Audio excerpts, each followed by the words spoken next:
ஒரு குரங்குக்கு ஒரு மாம்பழம் கிடைச்சுதாம். அந்த மாம்பழத்த சாப்பிட்டோனே பயங்கரமான டேஸ்ட்டா இருந்ததாம். அப்போ இந்த மாம்பழத்த டெய்லியும் சாப்பிடணும்னு ஆசைப்பட்டு என்ன பண்ணுச்சா, அந்த மாம்பழத்த மண்ணுல போட்டு புதைச்சு, அதுக்கு தண்ணி ஊத்தி வளர்த்த ஆரம்பிச்சுச்சாம். ஒரு 10 நாள் ஆன உடனே அந்த மாம்பழத்தோட நினைவு வந்த உடனே, உடனே என்ன பண்ணுச்சா, குழி தோண்டி அந்த குழி மூடி வச்சிருக்கிறத தோண்டி, அந்த மாம்பழம் வளர்ந்துருச்சான்னு பார்த்துச்சாமா. வளரவே இல்லையாம். மறுபடியும் மூடி வச்சிருச்சாம். மறுபடியும் ஒரு 3 மாசம் கழிச்சு தோண்டி பார்த்துச்சாம். மரம் வரவே இல்லையாம். அதுக்கப்புறம் ஒரு 6 மாசம் கழிச்சு தோண்டி பார்த்துச்சாம்.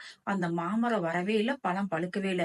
உடனே இந்த குரங்கு என்ன பண்ணுச்சு, கோவப்பட்டு அந்த கொட்டைய தூக்கி வீசிருச்சாம். இதே மாரி தான் நம்ம லைஃப்ல நம்ம எல்லாத்துக்குமே இன்ஸ்டன்ட்டா ஆசைப்படுறோம். ஆண்டவரோட கருத்துல இருக்காம, எல்லாமே இப்பமே வேணும் அப்படின்னு சொல்லிட்டு நெறைய பேரு பின்மாற்றத்துல போயிர்றோம். ஒரு செடி வச்சோம் அப்படின்னா, அதுக்கு ஃபெர்டிலைசர் போடணும், தண்ணி ஊத்தணும், களை புடுங்கணும், அத பராமரிக்கணும். அதே மாரி தாங்க நம்மளோட வாழ்க்கையில ஒரு வேலை செஞ்சோம் அப்படின்னா, அத 100% முழு மனதோட நம்ம செஞ்சு ஆண்டவருக்கு காத்திருக்கும் போது தாங்க அந்த விஷயம் சக்சஸ்ஃபுல்லா இருக்கும். இததான் பிரசங்கில சொல்றாரு.